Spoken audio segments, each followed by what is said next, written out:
Through the prayers of Holy Father, so Jesus Christ, our God, have mercy on us and save us. Amen. Good evening.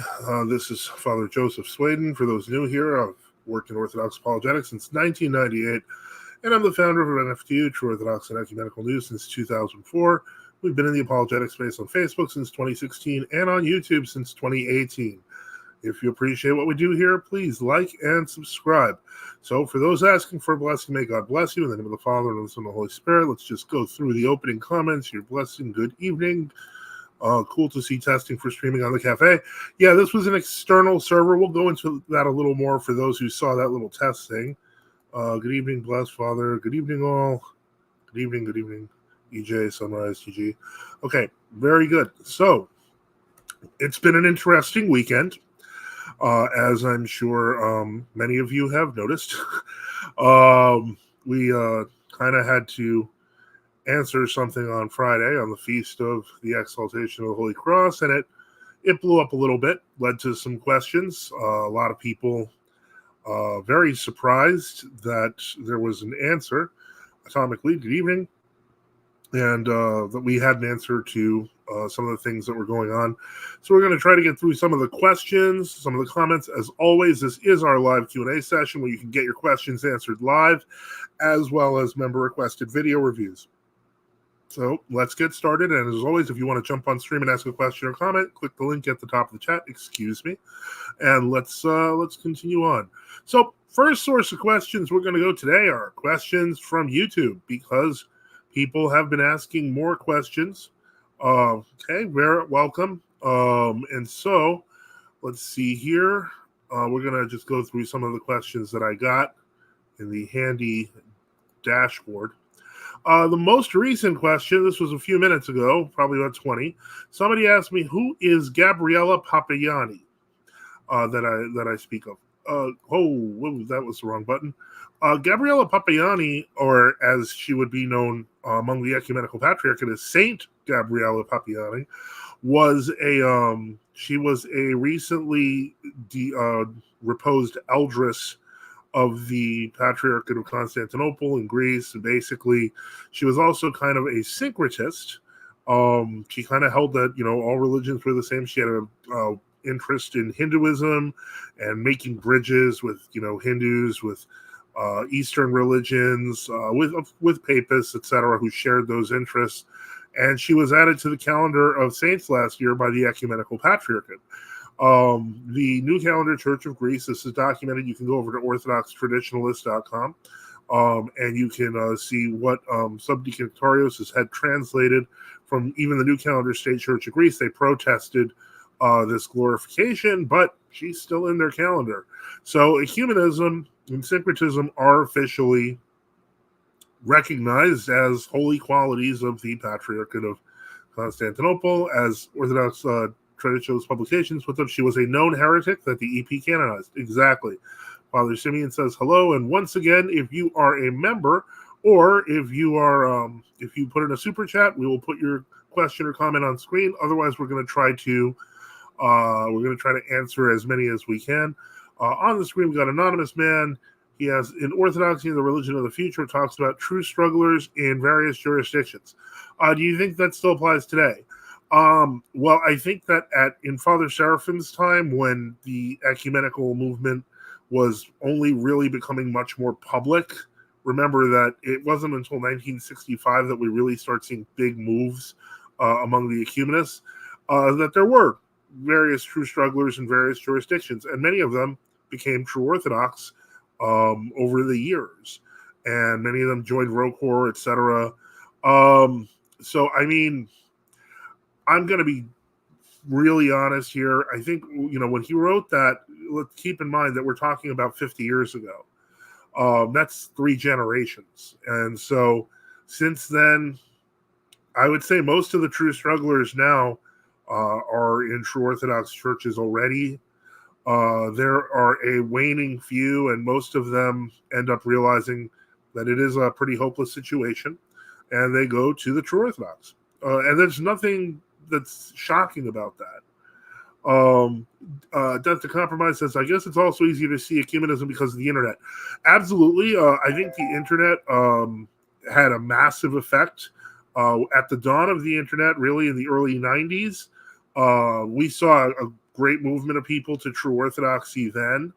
And they got, I guess the ecumenists got better at trying to hide it, but it was much more difficult to document. First off, half the time, what you find is that a lot of the growth in true orthodoxy was due to the ecumenists just being so blithely unaware that what they were I'm sure they were aware that what they were doing was potentially heretical, but more importantly, they were not even aware that people were actually noticing and getting horrified. They seemed like they didn't get that. God save us says, Father Peter here's rhetoric is the stuff that will keep them in communion with the Patriarch of Constantinople even after the official union. I mean, is an official union even necessary? I mean, they've been at this point commemorating the Pope for, the better part of, 40 years. They don't really pay much attention if somebody from the Catholics communes with them or vice versa. I don't think that I think their goal is to kind of do what they couldn't do with Florence. In Florence, a lot of the people went along with the union because of indifference. Obviously, St. Mark of Ephesus didn't have the internet, but his reputation was such that he was, people went to him for guidance. And so he was able to keep the anti-unionist movement kind of unified until finally, the fall of Constantinople. So in that sense, the problem is that if people can't see for themselves that, the goal is unofficial union until nobody cares that there is official union, is a much easier plan. Sunrise says, did you see the comments on the Orthodox Ethos video? Like 90% of them are calling out the nonsense in that video. It was good to see. I did see it, and it was crazy the amount of attention it got. And so it's ridiculous. Last week, as I just learned, and I'm going to probably put this on NFTU. NFTU stands for Notes from the Underground. It is our web publication that we've had since 2004. Let me take a look here. And Ronagato says, no, he says a council. Yeah, the bar is always high because that way they can do whatever they want underneath. If you say, no, you can't leave until there is a great and holy council. Well, they had that in 2016, where they basically spouted off a lot of the ecumenist nonsense. Now, granted, that council wasn't accepted by all of world Orthodoxy, so they just have to make one that is. So I think that these are kind of, they're ridiculous standards that they're going by. Unfortunately, that's kind of where where it goes to. I mean, imagine if in 1724, when the entire Antiochian Synod ended up voting to join the Papists. Imagine if Saint Sylvester of Antioch went to Constantinople to get support for the Orthodox there, and was told, well, they haven't actually, held a council with the Latins, etc. I mean, it's ridiculous. Eventually, it stops being funny or real. Like it's just not a realistic thing. Let me see here. There was another question that we got from online. Let me go back. More. Okay, kill this. And so yeah, Gabriella Papayani, as I mentioned before, is a saint of the EP who was also a ferocious ecumenist, and openly so. Everyone knew about it. People are complaining. They were complaining a year ago. They're not going to do anything now. Somebody wrote, still trying to understand St. Meletios and the GOC comparison. Father Peter is saying, can someone explain that more? And then he says, if they say the GOC, the Greek Old Calendars, are wrong to be alone, how is that wrong? Years ago, started because of the calendar changing going with the Papists. Why go with the Papists that are demonic? The OC Greeks could never agree to be against Christ. Was no choice but to separate. The Holy Father said flee, so they did. And alone because everyone's content with going against Christ. Honestly, they're not that alone, and I'll get into that a little more because that is definitely one of the things that I want to touch on. In this being content cloud, none of the bishops, priests, leaders, elders band together and condemn and try to change and have a council. It's just getting worse, and the new calendars keep being content. So what else to do but separate, not commemorate, not celebrate with evil against Christ? However, they all see Greeks wrong. Exactly. The new calendars went into schism from Christ. I don't say schism as a verb. I just won't. OC Greeks stayed true to Christ. It's so that's kind of where we are with that. The Meletian schism, or the Eustathian schism, proves our point. Absolutely. I think all periods in heresy, I wouldn't hand them any single one. Oh wow, Nikolai says, "Howdy, y'all. My wife just went into labor. Please pray for us, of course. We will, for the wife of Nikolai, and for a healthy birth and many years to the new baby." And so let me see here. So basically, one thing that we should say, because people like to say, well, don't they have good arguments? We need to answer those arguments directly. When we are talking about, they want to talk about like the case of Nestorius, we need to know our history. We need to know that well, because there were people that were fighting against Nestorius who didn't commemorate him, who separated from him, who wouldn't go to his churches, and those people were vindicated at the Third Ecumenical Council as the Orthodox. And Nestorius's ordinations, etc., were invalidated. So the idea that there's any justification for fighting from within, in all honesty, you might be able to make the case for 1-2 years, but a decade, 2 decades, 100 years, it starts getting ridiculous after a while. And so you can't always do that. I have my handy water bottle, so don't mind me.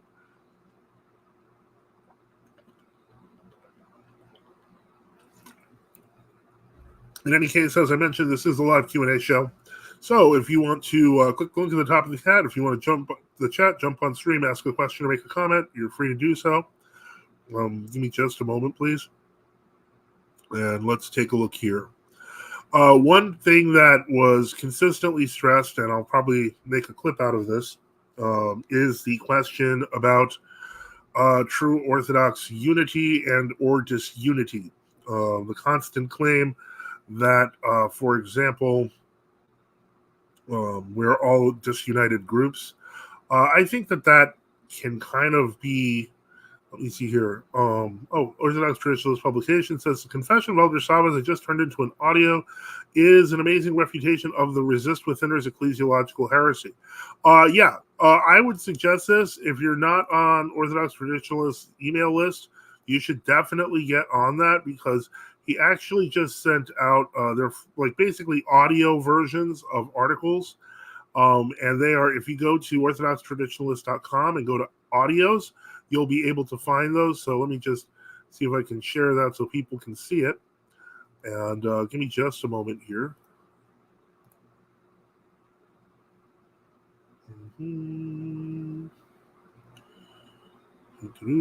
Oh, I got a new message also. I guess that's a question. I will get to it as soon as I figure out where I'm going with this. Okay, and so let's see here. I got a question. Which one was where? I'm seeing it, but I don't know where it is. Give me just a moment while I try to figure that out. Okay, so we got here. Let me see. Okay, this was a question that was asked.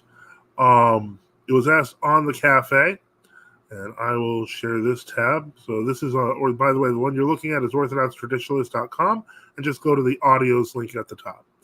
And now let me see here, share this tab instead. And somebody asked, what are your thoughts on the Russian Old Orthodox Church Novozhivkov hierarchy? And I said, as far as I'm concerned, they collaborated with the Soviets as much as the Moscow Patriarchate. And the person asked source.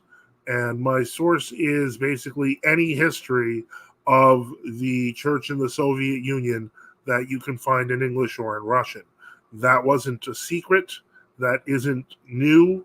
The fact that people fantasize that they can join old believers who think like World Orthodox and pretend that they're true Orthodox is a fantasy and sinful one.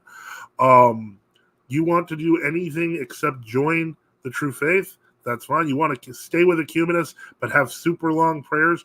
guess what? There are uniates who use the old rite also. So, frankly, that is a terrible argument, and it's shameful. I do have the main chat open in general. If anyone wants to join and ask questions there as well, those will obviously automatically go on the screen because of the fact that they're there. So let's just we're gonna increase the size a little bit. And let's see here. And so anyone can join in the main chat at the Frosenos Cafe.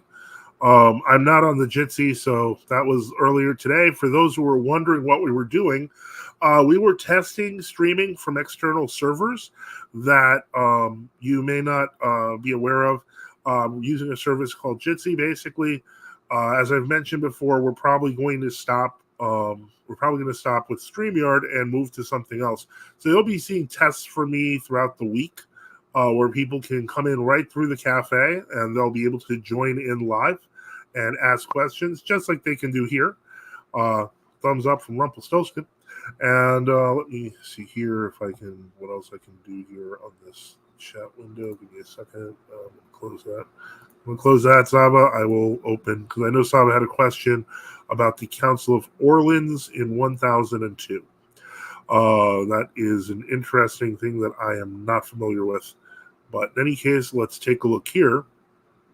And so, once again, if you want to jump in on the stream, just click on the link at the top of the chat, and we will do that. Let me see what else we've got. I'm going to check other questions. Let me take a look here. I'm going to try my notifications and mentions on the Gab. Let me see here. I thought I saw one of them. Let me see. Okay. Let me see. Yeah. Okay.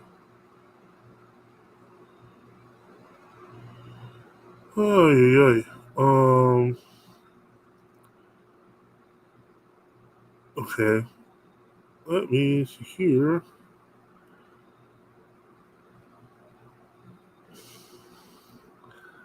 Okay, I'm looking for more questions and comments. Let's see if we can find anything. And let me see.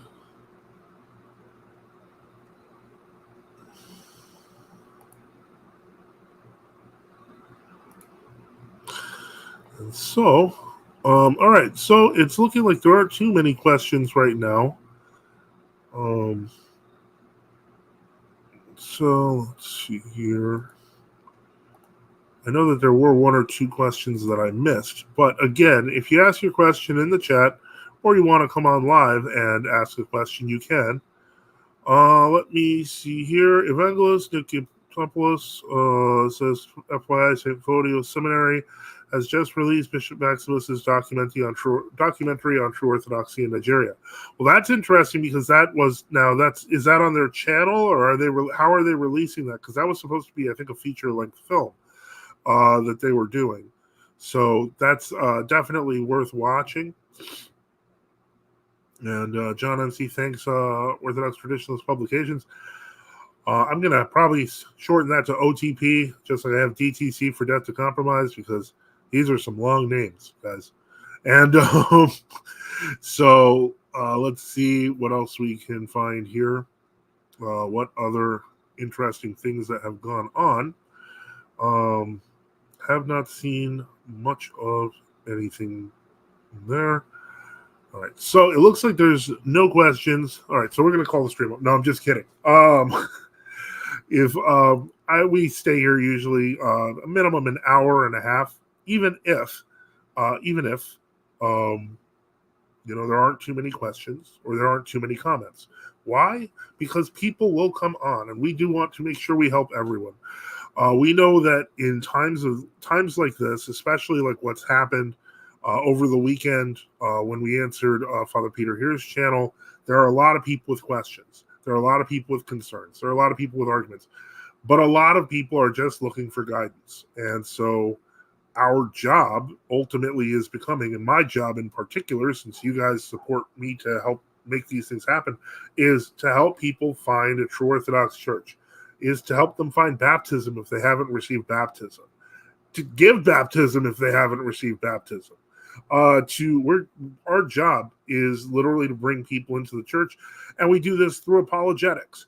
One thing I should mention is we are having a full debate about the papacy against William Albrecht. That is happening November 26th. I did make an announcement about that. So for those who don't know, just letting you know that you can. Again, if you want to jump into the cafe chats like you are on the main screen, or if you just want to put a chat in the YouTube, we will put your super chat up if you are a member or if it is live. So let's see what else we got here as we go, and let's take down the moving banner. Don't forget to like and subscribe if this helps you. And let's see here. Other than that, it was a pretty busy weekend because of all the stuff that was going on. And so let me see here. Sunrise says, doing any stream with I forgot, that's not a super chat. Doing any stream with Bishop Enoch soon. Possibly. I believe he wants to review Father Peter's Western Rite thing. Not sure. Ascender says, is voting for the Christian Democracy candidate, American Solidarity Party here in the States, a good idea if you're trying to vote with your true Orthodox values? I know people who are in the American Solidarity Party. I mean, if you feel that it's if you feel that they, you kind of align with the idea of taxing land instead of people and certain other things like that, there's nothing wrong with it.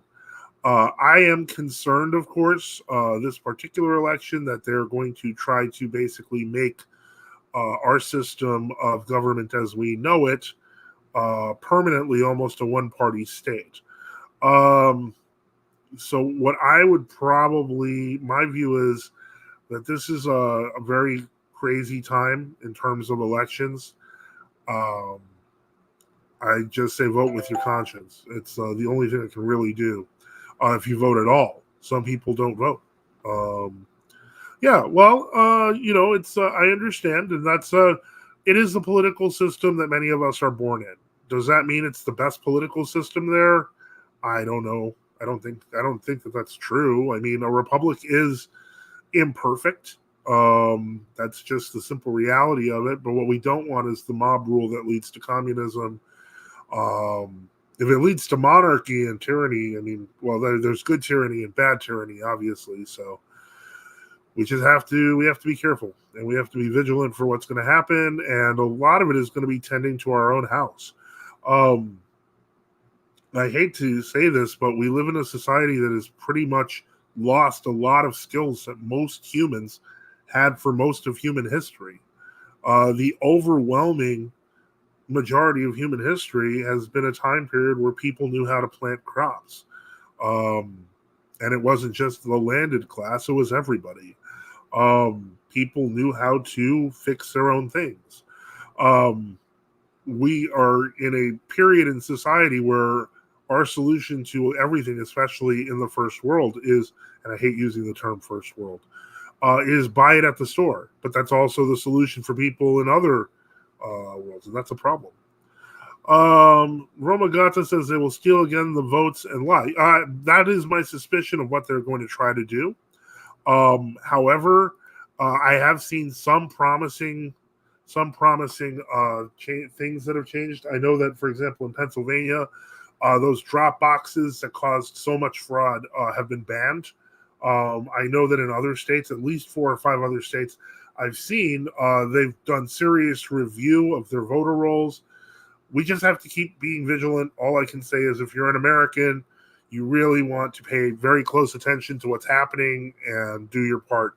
If you're not American and you just feel sorry from us from another country, we appreciate your prayers.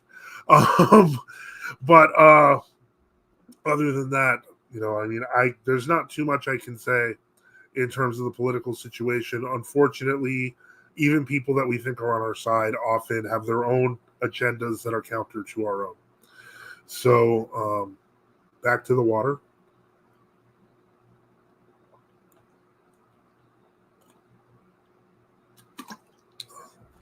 Atomic Lead says voting, vote down, vote, understood. Roland 1334 says you can pencil in a saint's name. If you're in a voting region where all candidates that were listed are published, that's not necessarily a terrible idea. Let me see here. Sunrise that I was reading on the cafe, the Elder of Frem said the Matthewites had their own ecumenical patriarch. Was he just making stuff up? LOL. What I have heard is that, and this is again, I wonder how much of this is rumor. But I had heard that what actually it was that basically the Matthewites, I want to say their archbishop took up the imperial insignia or something to that effect, but it wasn't so far that they declared the successor of St. Matthew the New they didn't declare him like the patriarch of Greece, which would be weird. Reader John asks, have we figured out if Father Peter has a bishop yet? Inquiring minds want to know. It's a good question. The answer is still kind of up in the air. I personally don't know what to think about that. I have my suspicions. From what I understand, there has been, because he used to be under, I forget which diocese in Greece, but he's gotten a lot of support from Seraphim of Piraeus, who may be trying to recommend him back into the Greek Archdiocese, which is what the monastery that he lives near is associated with anyway. So my guess is that's how it's going to go. Is there a healthy middle ground on the toll houses? As in the Basil, the new text has value, but don't take its imagery too literally. I think that's the most common position for most people on the toll houses, because there's different enumerations of them. Some people aren't certain of how many there are. There are different versions of how many there are. The point is, I think that just not doubting the toll houses is the easiest way to deal with the problem, and just leaving it at that. But I personally believe that if you're taking this healthy middle ground and you believe in the toll houses, that is the basic Orthodox position anyway. I think that when we start talking about the Basil, the new text, you're already talking Lazar Pahala and Synaxis Press, who was the person who did most of the writing on it. There's no reason to justify that stuff. The toll houses are mentioned in the prayer books. It's just, I think that if you're freaking out about the toll houses, you might need to read a little bit more about them and realize that it's just another way of saying that God is going to be involved in your particular judgment. The particular judgment is a teaching that has been around since time immemorial. The idea is very simple behind it, which is that you are rewarded immediately for your good or evil actions. And then, of course, there's Judgment Day, when everyone, when the complete judgment occurs for every human being. I would shudder to think that somebody who committed massive sin and was an axe murderer, etc., and had no redeeming qualities whatsoever, gets a pass until the day of judgment. That, to me, strikes me as illogical and irrelevant. So that's my view. Reader John, we may find out tomorrow night. Last live stream, Father Peter said, I have a bishop, but will the real bishop of Father Peter please stand up? Yeah, I wouldn't be surprised. Sunrise says, I remember a Gorge priest told me toll houses are too much like purgatory, LOL. Yeah, of course he would say that, because, there's nothing that makes it said, nothing like pointing to the Roman Catholic doctrine to give people a false point of reference. Rollins says, who is Father Peter? Who was he with before? He's always been with the Greek Archdiocese and then went to Rocor MP a couple of years ago, and then they didn't want to accept him. EJ says, I wonder if that's where Nestle got the idea to name their cookie brand Toll House. I've always wondered about that, and because of the fact that we're kind of slow on questions today, I am going to look that up. Let me see here. Toll House. Come on, where is it? There'd be a wiki for that because it's useless information. Okay, so let's do here.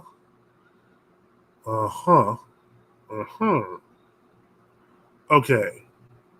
So basically, actually, the Toll House Nestle name is basically a reference to actual restaurants called Toll House cafes. Well, a toll house would be where, things like it's a way station where you would find things like a cafe. And so let me see here. Um, because of that, that's part of the reason why it's called what it is. So I assume it has no direct reference to toll houses. Okay, and I am, let me see here. Okay. All right. I did get a comment from Hjalti pointing out that I may have misunderstood where he's coming from. I genuinely don't know the history. I would highly recommend reading the history because if not, you're gonna get misled. You want to, if you're going to come with a question about that group, but you don't know what their position is on the Soviets, you should really look up the history of the Soviet Union. And let me see here. Oh, there's more questions. Hold on. Let's get back to putting the other thing back on the screen. The chat from the cafe, and let's get to questions that we're seeing here. Are any of them? That answers the question of Toll House cookies. They're basically, I guess, they come from a restaurant brand owned by Netflix. Reader John says, sounds like an Orthodox Presbyterian to me. So it still sounds like Father Peter has no bishop and no authority to teach for the bishop. Now, it is important to note, and I remember that Subdeacon Ictarius used the term Orthodox Presbyterian as well. And I've used the term even in reference to other people. There is an actual Protestant denomination called the Orthodox Presbyterian Church, but I don't think that's quite what we mean. We're talking about like basically assuming the priest has the authority under the guise of orthodoxy, whereas the Orthodox Presbyterians don't actually believe any of the stuff that Orthodox believes. So just so you know. Abdul al-Masih asks, which true Orthodox groups are in communion with other, which are not, and how do you determine which groups are true with certainty? I'm not asking polemically, but I genuinely want to know. Okay. I think that is a fair question. Because it's a longer question, I'm going to see if there are any short ones. Yes, Sunrise says Craig truly did an article about his status. It's about to change, though, because that was basically a defense that he was in ROCOR, which they didn't want to defend. Rollins says Father Peter Serbian. No, he is not. He's pretty sure he's English Scot descent. Reader Johns, it sounds like that to me too. Yeah, he does. It is kind of he is kind of taking that kind of role. And thought the Ramagana said, I thought the Toll House was little animals making cookies. All right. So what I'm going to do, because of the fact that I do not have very good drawing tools, I am going to open up some kind of mind map and see if I can draw this out for everyone, because I know that people get, okay, let me see here. Is this one decent? Okay. So let's just click here and see how it works. All right, so we're going to share this tab instead, okay? So let's this is gonna get kind of weird, okay? So we're gonna start. Let me see if I've got you on the stream here, okay? He's Greek. No, I'm sure he's not Greek. I don't think there's anyone Greek with the last name Hears. The departure of the soul explains Toll Houses. It's a very big book. World Orthodox is going to get the Presbyterian right soon. Probably not. All right, so let's get started. Okay, so we're gonna do Greece. We're gonna add another one. How do we add another thing here? Insert a root node. Okay, we're gonna do Russia. Insert a root node. Let's just do okay, Antioch. Insert a root node. Wait, what? Why'd you disappear? Don't do that. Come on. Edit the node. Antioch. Okay. We're doing this on the fly because that way we can make a clip out of this. So that's what we're going to do. Jerusalem.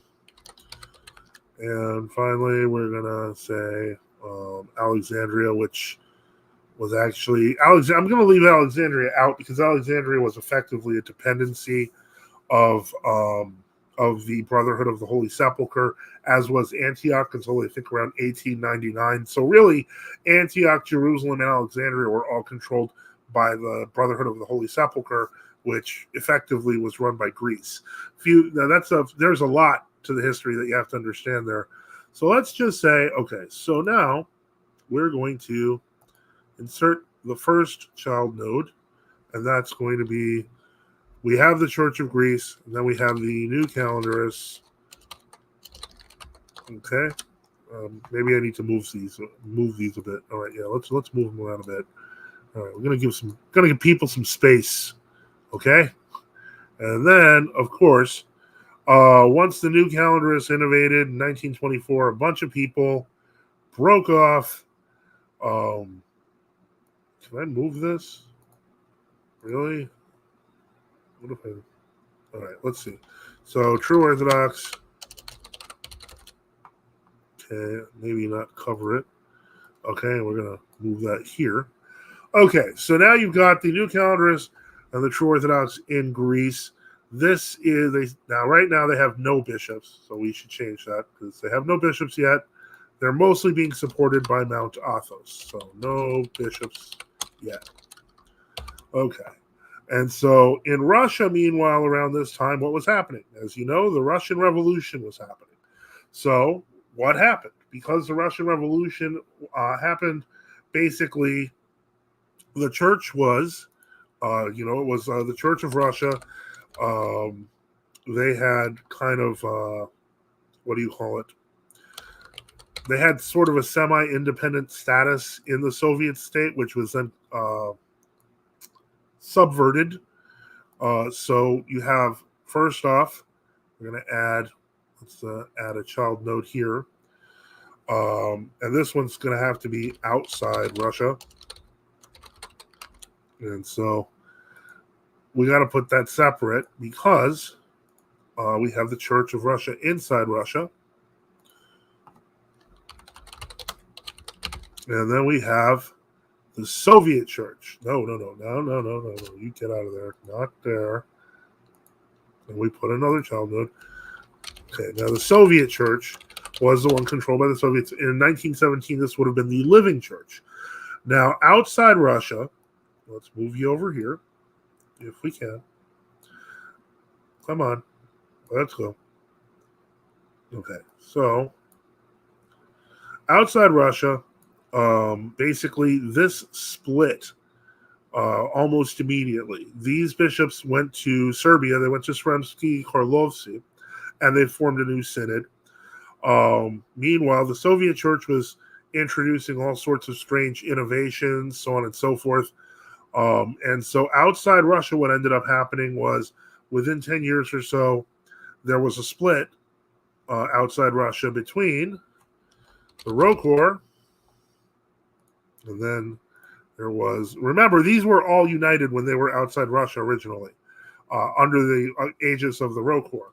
The American Metropolia, which didn't really get its name until, I believe, 1946, and and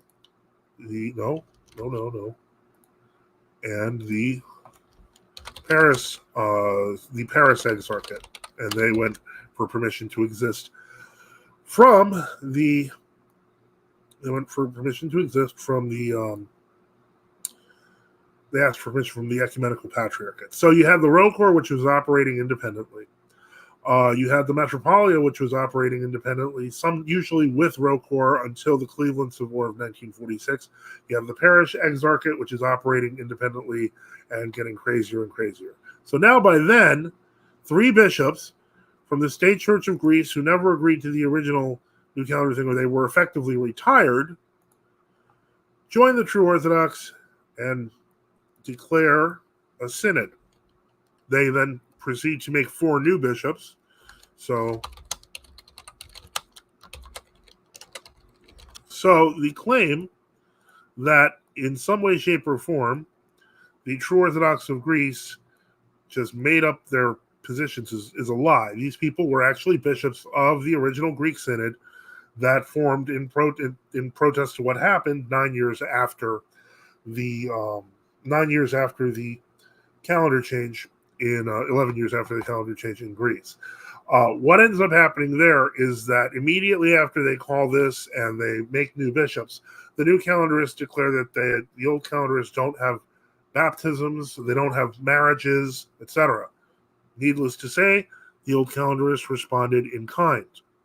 So this is around, we're talking 1935 or so. Let's just insert some. Can I just insert text? I guess not. I'll just move it here.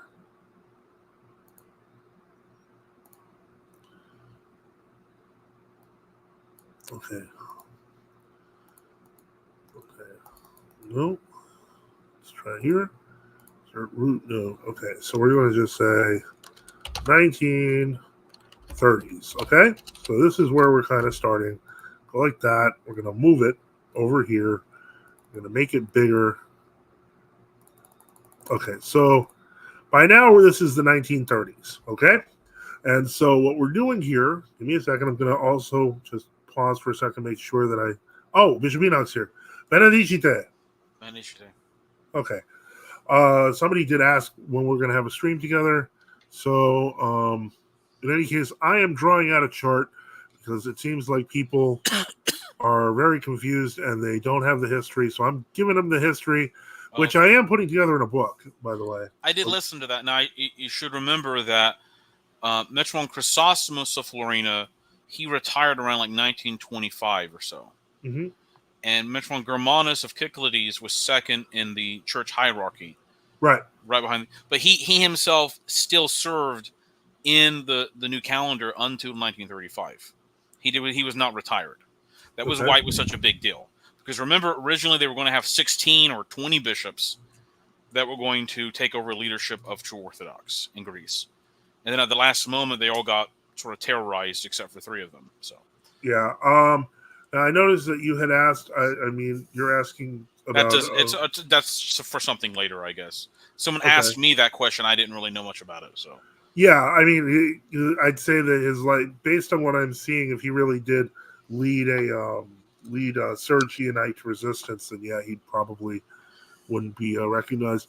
While we're doing this, again, if you have questions, comments, etc., please feel free to either join in the chat or ask questions on the cafe, which we do have open. I should really open that up and put that somewhere, or send in a super chat and we'll try to cover it there. All right, and so let me see here. Let's see. Is Bishop Enoch feeling better? Someone asked. And I have an inhaler that has I was prescribed it. It's called budesonide and formoterol fumarate dehydrate. It's I don't know. The doctor gave it to me, so. And I take some other cough medicine, so. Yeah. Okay, so at this point, I will say this. What is happening with Antioch and Jerusalem? Throughout the 1930s, nothing. Basically, they just, in some cases, they were negative towards the Soviets. In other cases, less so, but effectively, they just kind of recognized all sides. In Russia, basically, things got worse. In 1927, there was the Declaration of Sergius, which led to the declaration of the Catacomb Church. And at this point, the Catacomb Church then became an underground church that protested against the Soviets. And Rokor claimed to be in communion with the Catacomb Church. Meanwhile, hold on a second. Let me see if I can move this. Okay, so now we are going to get to the 1940s. So let us add a new node. I don't want to move this too. Kind of make it neater. Okay, that's not helping at all. This mind map is not the best, but hey, it's what we got. So let's put one there. We're going to say 1940s, and we're going to make that bigger, obviously, and we're going to move it down here. So now we're in the 1940s. What ends up happening, obviously, the true Orthodox in Greece are being heavily persecuted by the state at the behest of the New Calendar Archbishop. This is a period where many heroes of Orthodoxy, many martyrs were made, so on and so forth. And so this continues, and they keep going. There are attempts on the part of some of the New Calendarists to try to work for a resolution with the true Orthodox. Unfortunately, this leads to a breach between, this is where the Florinite and Matthewite division comes from. So this is kind of where we have to do Florinites and Matthewites.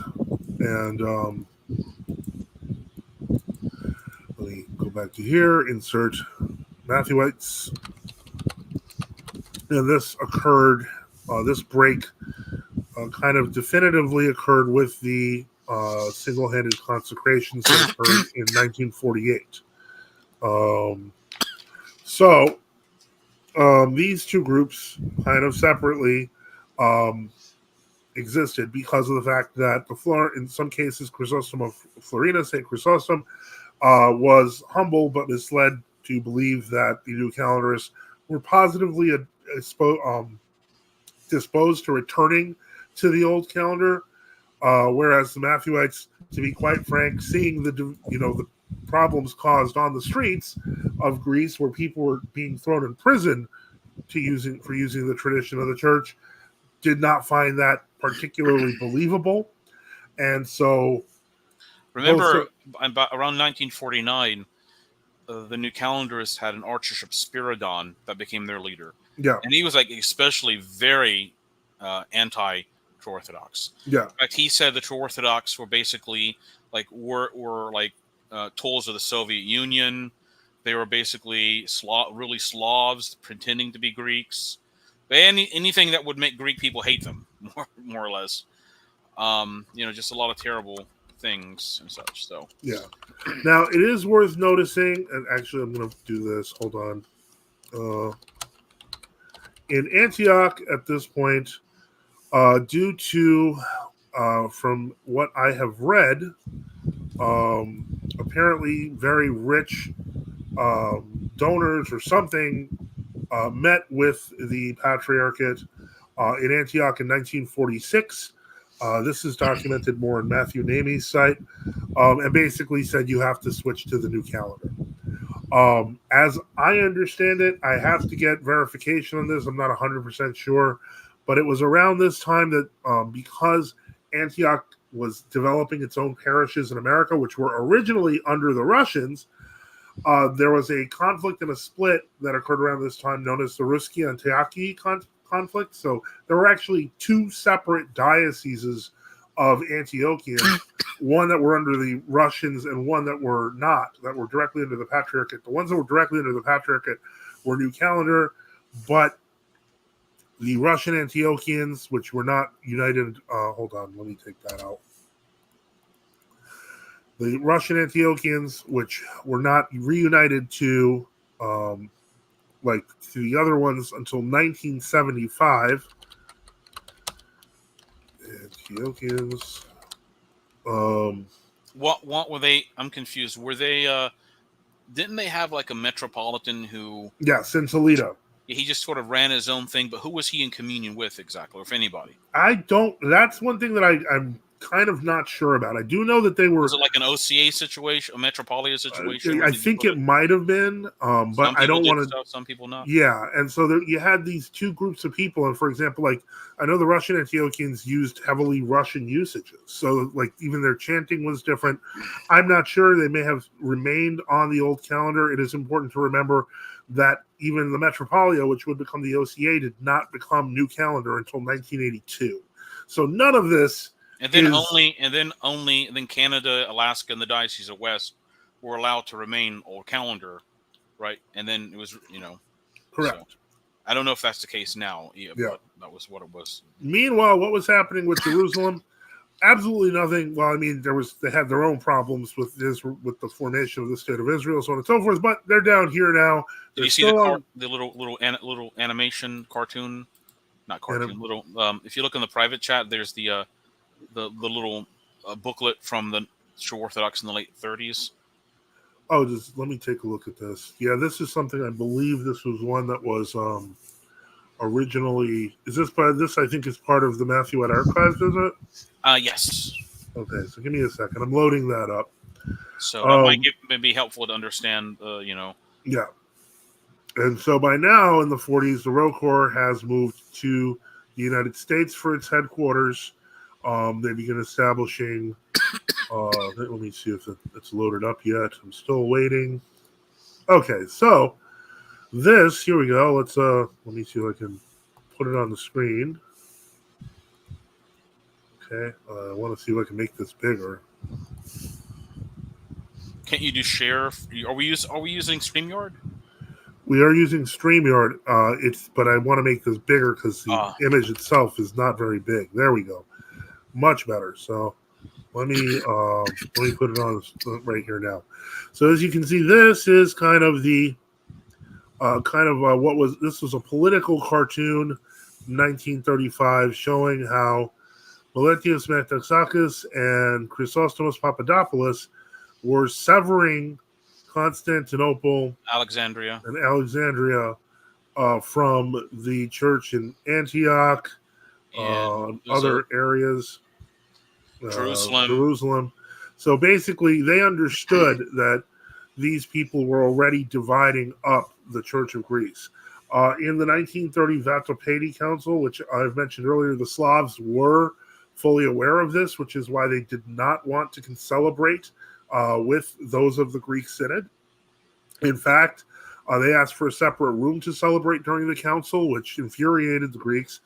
And when they returned, they went, and this is St. Nikolai Velimirovich of Serbia, went to actually give chrism to the True Orthodox so that they could exist. Let me see here. Okay, that was another question. We've got a few questions as we go on here. Wow, this is okay. We got a number of questions. We're going to cover questions now. I think a lot of the files on that site there are useful for history, understanding the history and such. So yeah, a lot of them absolutely. are in Greek. There are some English ones, and they have interesting history. So yeah. Let me see here. Ascender has thoughts on the term theologumenon. Should we employ it? It has caused more problems than not. I personally would stay away from people who like using the term. Frankly, I've found that the majority of people who like using the term theologumenon are usually vicious heretics who want to introduce something evil into the church. I think the term was invented by Otto von Harnack, who was basically a deist. Yeah. And unfortunately, anyone who claims to be Orthodox using it is probably not. I'd be careful of them. I mean, you could have ignorant people using it also. Right, but I'm saying a person using the word theologumenon is not totally ignorant. Let's see. John MC says, to me, the Iconian reforms with their ultimate motives and agenda are of the same order of the conversion to the new style calendar by Metaxakis. No, that's unfair. The Iconians, to be clear, were actually trying to put the books in line with the books of the rest of the church. They were trying to bring the Russians into conformity with the rest of the church, which is exactly the opposite of what the Metaxakis and his followers did. They wanted to introduce uniformity and unity with the heterodox, not with the rest of Orthodoxy. OTP remember that was a whole debate about who had. In fact, when people forget that the old ritualists and such, they didn't argue that they had a specific usage that should be respected. They argued that the pre-Niconian books were the true Greek usage. Mm-hmm. That's actually what the discussion was. Who was doing supposedly the true Greek usage, and what have you. So, yeah. OTP says, PSA, if you're not in the WCC with the official churches, you're a schismatic. That is all. That's true. They regard their brothers in the WCC more than they regard Orthodox who are not in communion with them. Sunrise thought that was funny. Ascender says, so, John, do you consider the Starovary and Russia your brothers? I wouldn't. I think they're kind of heretics. I'm not sure the Niconian reforms are a good thing myself. Again, I cannot stress this enough. I will stress this 100 times. The point of the Niconian reforms was to bring the Russian books into conformity with the rest of Orthodoxy. It was just to bring them into textual conformity so that everybody was saying the same thing in their different languages. Remember, Patriarch Nikon himself was deposed at the Moscow Sobor 1666. Yeah. So, I mean, there were a lot of people who didn't like how he did things. Right. And you can say, well, they should have done this or they should have done that. And those can be, because ultimately the Russian church by the 1770s allowed the Edo Noviri anyway, you know. Sure. I can. But of course, you know, that, you know, to what extent was it really, like you're saying, was it really some sort of like secret plan? Because that was the old believer accusation that Patriarch Nikon was secret Roman Catholic or something like that, you know? Right. But in the end, he wasn't. And in the end, that's not what happened. They got very apocalyptic for a while about it. Many sects formed. Yeah, many sects formed that were frankly heretical. And you can see one key is that if you claim to be the true church, like the old believers, and for 150 years you cannot ordain your own priest, but you got to pay people you claim are heretics and schismatics to ordain your priests, you got a real problem claiming to be true church if you don't have bishops. It's not because being a bishop makes you, you know, a saint or whatever. But if you're claiming you're the true church, but the church somehow doesn't have bishops to do its own ordinations, then there's a real problem with the claim to be the true church. Yeah, I mean, and sometimes pretty much any bishop trying to change the church is badness. Abe's cringe. I assume that's bad and cringe. Sure, but the problem is that in the end, you know, the Holy Spirit has a role in this. We have to remember that the Moscow Synod also banned icons of God the Father. That was never accepted. Definitely. And that never passed, not even in Russia. So, you know, the point is, and there are things like that that, frankly, you know, we have to take into account. But what we can say is that the books being in conformity with the rest of Orthodoxy is not a bad thing. And also, it wasn't unto technically 1724 that the governing synod, when it was by that time, said that old believers couldn't take communion in churches. They just simply refused to do it. You know. Okay. So. Anyway. All right, and so let's get here. And Romagata says, America's CIA involved in the Greek New Calendar change. This could be a comment or question. With all due respect, Romo, that's ridiculous. The calendar was changed in 1920 in Constantinople, 1924 in Greece, and the CIA was not formed until 1947. I think the British Foreign Service has had to deal with that. That's more likely. The pre-CIA, he might say. Well, the OSS was the pre-CIA, and they did have communications with Athenagoras, but no, there was no CIA involvement in the new calendars, but there was definitely British Secret Service. I think the CIA was involved in installing Athenagoras, and so was Harry Truman as well. That's in 47 or 48, though, right? I don't know if he was involved. I don't know if he flew in Harry Truman's plane. Possibly then, very possible. But that's the late 40s. So yeah, and they were kind of expecting. They needed bodies for war at that point, and Athenagoras was offering them. Black Sheep says, question, Father Joseph, any info on Metropolitan Philip Saliba being a Mason? I don't have any info. I do know that during his tenure, it was very common for priests who were Masons to announce their affiliation, or they would die and have it listed in the Word magazine. But I have no evidence that he was or wasn't, so I don't speculate on it. It's possible, but I don't know any about it.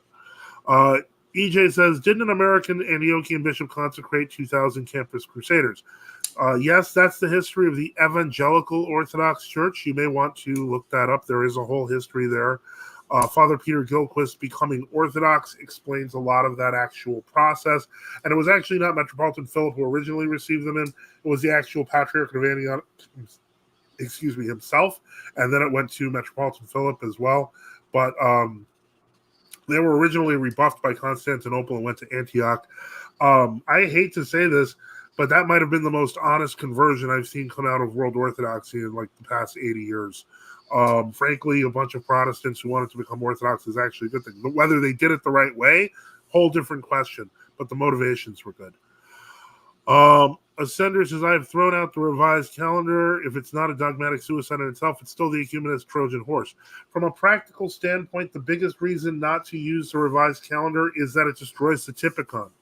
Once again, I have to remind everyone the Typicon is an actual book which uses a 532-year perpetual cycle, which means that if you have no calendar, if you were stuck on a desert island with an astrolabe and the Typicon, you would actually know how to do the services no matter what day it is, at any time, in any year, at any time in history. That is how complete the book we had was, that they destroyed by introducing the double calendar.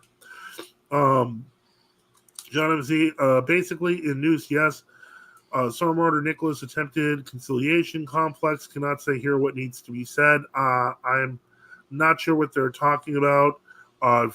Personally, I'm not going to say that I disdain the old rite, but it did need correction.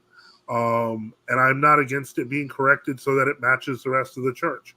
And I'm not going to say that I'm sympathetic towards them, because for the same reason that somebody asked me about them. Well, would I say that their position is the same as the Russian Orthodox? No, they went completely with the Soviets. I have no respect for them whatsoever, except for their right itself. But Roman Catholics have that, so what do I care? It's actually interesting that as far as I understand, all the old believers basically, became more or less a lot Sergianists in their own way. Like that's because it was almost as if they were simply concerned with the ritual, and that's basically it. Right. Which is why you had something like 20,000 become the old rite Catholic Church or something in 1919 or whatever. Roman Catholics said, "Yeah, we'll let you have the old rite," and they're like, fine. So it's a problem. Sanders says, I'd be shocked at this point if it's true the Metropolitan Phillips Levy of suit jacket, memory received props without a proper conversion to Orthodoxy. You would not be shocked. Yeah, no, you wouldn't. But again, that's kind of what happened. I struggled to write sentences on a phone. Good evening, everyone. Your blessings, Ladika. Oh, God bless. God bless. Hey, evening, Wazna. Sorry about that. JF Dolls, FCC precursor WCC. Okay.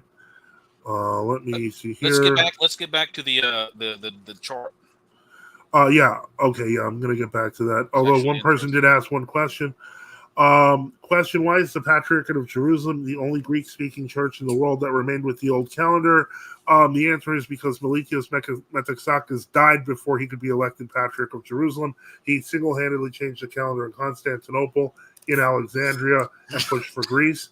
And Chrysostom Papadopoulos was the reason that they were able to do it in Greece. So that is why it happened.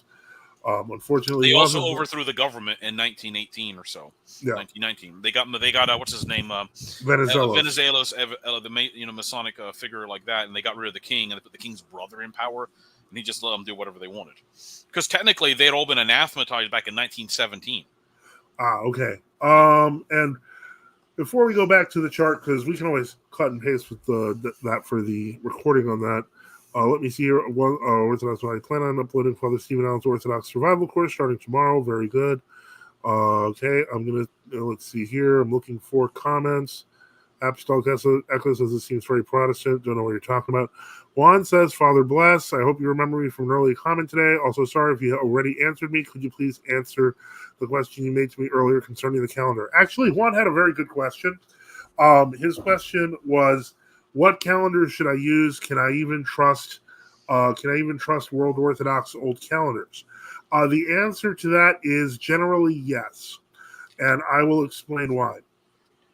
Unless your calendar has a full list of commemorations of the saints of the day, it's not too much of a worry. The historic calendar of the church usually has one or two main commemorations that have been around for hundreds of, not 1,000 years. And there's like no new saints that are put on those calendars. So if you get like the basic calendar, like, that you see in most Moscow Patriarchate parishes with an icon that just has like abbreviations for one name of a saint, that calendar is usually fine. There's nothing that's going to be on it that's controversial or changed. The tricky part is when you get into calendars that list all the saints of the latest era, of the current era, cases like that, where you then have to start checking based on the date to see if they added ecumenists, etc. But we've got some new people. Welcome, Joseph, and welcome, Reader John. Hello. Hello, can you hear me? Yes. Hi, Reader John. And Joseph? Oh, hi, Father. Hi. What's your question? Oh, okay. I did have a question. Sure. My question, actually, I was on Jay Dyer's live yesterday. I had a question for him, and I just wanted to get your take on it as well. Really, I didn't go as detailed as I'd like, but my question really has to do with the Holy Spirit's presence in the sacraments of what the Eastern Orthodox refer to as heterodox. Mm-hmm. I don't understand. It's hard to accept really that the position of the Eastern Orthodox Church is that the sacraments and the Orientals and the Catholics are void of the presence of God. It is Well, that really so you're talking about World Orthodoxy's positions? Well, I'm talking about. I presume that they all have the same position, or am I wrong? I'm not too familiar, to be honest. Okay, well, let me see if I can clarify this for you. First off, the fact that I don't know what Jay Dyer said. I understand he's in ROCOR MP, but he's frankly in communion with churches that do believe that there are grace in the mysteries of the Oriental Orthodox and even of the Roman Catholics. As a matter of fact, there was an article because last week the Moscow Patriarchate had a joint meeting in Egypt, along with all the representatives of the World Orthodox churches. By the way, I'm going to switch to that real quick. And that was about a week ago that this occurred. And the Moscow Patriarchate basically met with all the Monophysite representatives of all the Monophysite groups, so representatives of Constantinople. So there they are together, and I guess they all got together and do that. So these are the churches that Jay Dyer ultimately is in communion with. Now, if you're wondering if you think that that's more than fair, that's fine, but that is not the Orthodox position, and nobody here holds that. We believe that people who are outside the church can't confect the holy mysteries. Does that mean that those people are never touched by God? No. Does that mean that those people are not being watched by the Holy Spirit? No. It doesn't mean any of those things. We're not like excluding them to eternal damnation. God still tries to lead them to the true faith. But outside of the true faith, there are no mysteries. You can't have that. Now, that may be what Jay Dyer is claiming for World Orthodoxy, but he would be lying to you because, frankly, they do have that. They have joint commissions. They have joint celebrations of marriage in the Middle East. Joint. So there's the idea that they're not in communion with each other. For us to say it is consistent, but for him to say it is a lie. Understood. So for the more strict, for lack of better terms, but for the more stagnant towards the Orientals, that's the position that, like, for example, if I wanted to join your church, I would have to be baptized again because. Well, it depends. Were you baptized by 3 immersions, or do you know? Yes, we baptized. I'm Coptic, so Coptic Orthodox. We baptized fully 3 immersions. Well, that's my point. Sometimes now I don't know if Bishop Enoch was studying about the Ethiopians or the Coptics, but in some cases, in recent cases, we've seen where there was minimal coverage, like even on YouTube during the service. Even aspersion. No, I mean, even when they baptize adults, they do a full immersion of the whole person in like a sort of big tub. So we never just pour water on it. Okay, so when I've seen Coptic baptisms on YouTube for infants, I have not yet seen a single one where the baby goes all the way under the water 3 times. I've looked about 20 of them, If you could find some and send them, I'm more than willing to accept it. Now, the adult ones, yes, I have seen adult. I've seen some. I did research, internet use obviously, but from what I did see, most of the adult ones done by the Coptic Church were obviously triple immersion and such. So, right. So those could be in theory, economy. It could be applied for. You don't have to redo the baptism. You would just chrismate them because. They did do it right. They preserved the form. Because the presupposition is that if you have a baptism that's done exactly like the church does, the church can use economy and confession of faith, renunciation of heresies, and chrismation and such. But you have to show the church that happened. If there's any doubt, then we're not going to accept it. Yeah, so that's the main thing. If you especially if you were baptized as an adult and that, you can generally demonstrate that. And I'm pretty sure that if you ask the Coptic, a lot of from what I understand, like Coptic bishops, if they had any doubt that somebody was if they received somebody they thought was heterodox into the Coptic Church and someone said, well, I think I was baptized by triple immersion, but I don't know, would they just say, who cares? I mean, they would take it seriously because the idea is at least the baseline has to be there. Whether it's from one way to the other, you just want to make sure. So it's less a question of at that point the ecclesial body, because we know who you are, but more importantly, was the triple immersion done? If that's verifiable, then we would probably I would think that there'd be cause for chrismation at that point. That said, one thing to keep in mind is, and I noticed you said the stricter form. I want to make very clear that is actually the historic form. Like before ecumenism came around 100 years ago, that's what both sides always did. Like that we're just keeping what was done. Keeping the faith right. Yeah. Well, so not trying to be offensive or anything. No, I don't take offense. I personally am looking to convert over to Eastern Orthodox. I don't know ROCOR or OCA. That's kind of what I'm trying to understand. But I would just going to the true Orthodox. Yeah, exactly. We're all over we're all over the place. I mean, are you in the U.S.? Yes, I am. What are you in a major city area? I am. Yeah, near Philly. I'm in the Philly area. Oh, okay.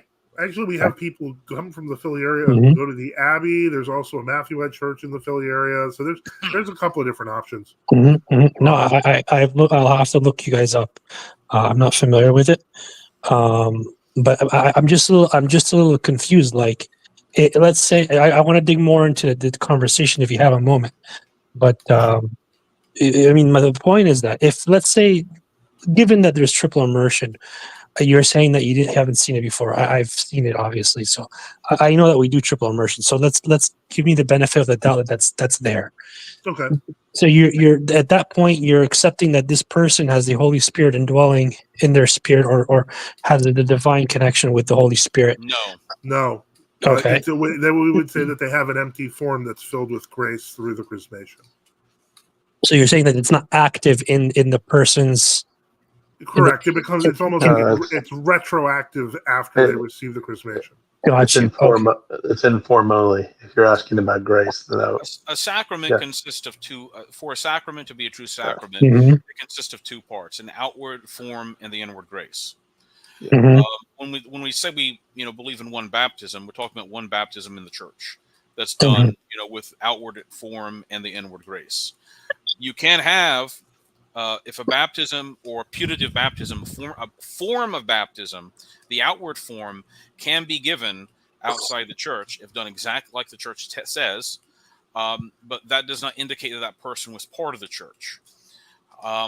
Because remember, you look at the Second Ecumenical Council, and it stated that groups like the Novatians, even the Arians, who had been anathematized as heretics and schismatics by St. Athanasius and others, the Arians, except for the Eunomians, because they had the same type of form, were accepted through confession of renunciation of heresy and chrismation. So, that seems to be, from what I can tell, the historic understanding. And even if one pressed, let's say, some outlier positions like St. Augustine or St. Optatus and Milovus, they would simply say that the outward form is given and the Holy Ghost attempts to do something, but he can't because the person's in schism and heresy and such. They can't be any cleansing done and such. That's sort of like the the outlier form that like St. Optatus gave or something like that. But that was never ever went to much further than that. So. Okay. So in the creed, there is one baptism for the remission of sins, and if there's no grace acting within that form, then there's no remission of sins, right? Letica. Yes. And St. Augustine, St. Cyprian, St. Basil the Great, they would all agree that. In fact, there used to be a letter. It's maybe in some edition of the Pedalion, but of same thing, St. Timothy of Alexandria, where he talks about the question is people were asking him, why is it when they receive Arians, they do this by confession of faith, renunciation of heresies, and chrismation, so they're just baptizing everybody who comes to them from Arianism. Right, and St. Timothy's, I'm just going off memory, explanation was that because the Arians had the exact same form of baptism, it was easier to use economy to receive people, those type, because they could do it. All right. So, and I don't know if that's helpful or not. So no, it does. It helps me understand the position. So you're basically saying that at 451, when the Orientals, I'm doing this for education. I'm not refuting you. I'm just trying to understand the position. But the idea is that at 451, when we did not attend Chalcedon, we rejected it. At that point, the Holy Spirit has left the church. That's the position that the Easterns take. The Holy Spirit always stayed with the church. In terms of purification, and I would say, remember we wouldn't say the Holy Spirit left the church. We'd say the non-Chalcedonians left the church. So, for example, like Dioscorus was declared deposed at the Fourth Ecumenical Council. Mm-hmm. Many of the Egyptian bishops consented to it. Now, when they got back, the whole question, obviously was different. But they suddenly turned around. But yes, we would say that those who refused to accept Chalcedon, after, the councils presented to them and they refused to accept it, that, they're considered to be in schism and heresy from the church. And if you're in schism and heresy from the church, you can't have the grace of the Holy Ghost for the sacraments. Well, and the council's kind of an act of love. It sets the boundaries of where the church is and where the church isn't. That's why we have anathemas. So if you want to stay within the bounds of the church, and the council's kind of the last step, but they were preaching these heresies bareheaded way before the council. So remember also that it's not like it's a unique position of the so-called Chalcedonians, the Orthodox, because you look at Severus of Antioch, and Severus in the 520s and things says that if a Chalcedonian comes to you, you will receive him by renunciation, heresies, confession, and chrismation if he's baptized properly. Yeah, that was just the standard thing to do. So in other words, the anti-Chalcedonian Monophysite side, their view is that, no, you guys are schismatic and heretics. And our view is that, no, you're schismatics and heretics. So the new view that, this is just a big misunderstanding. The problem is that for 1,500 years, people on both sides who were claiming to be saints mutually condemning each other for 1,500 years. And that's a little bit... I mean, I can understand there being some dispute for 10 or 20 years in church history, or 40 or 50 years. But if you're talking about 1,500 years and everything is ingrained in, let's say, ecumenical councils, numerous councils against each other, where everyone more or less agrees we're not the same church, and either one side is not part of the church or the other side, then that's just too much to overcome through, there's something there. Yes. Yeah, and so ultimately, that position was and is historically the consistent position of both sides. So there's no, in that sense, it should be taken more seriously than a lot of the stuff they're saying now.